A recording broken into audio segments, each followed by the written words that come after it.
Happy new year వచ్చేసింది జోరుగా, hearty welcome చెప్పేద్దామా హాయిగా.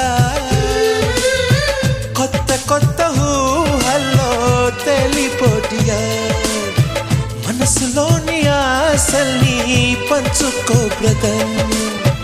గుండెలోని భావాలు గుప్పుమన్న ఈ వేళ, కదిలల్లే కాలపు కన్నెకి టాటా చెప్పుదామా. జనవరితో అడుగులు వేస్తూ ముందుకి పోదామా.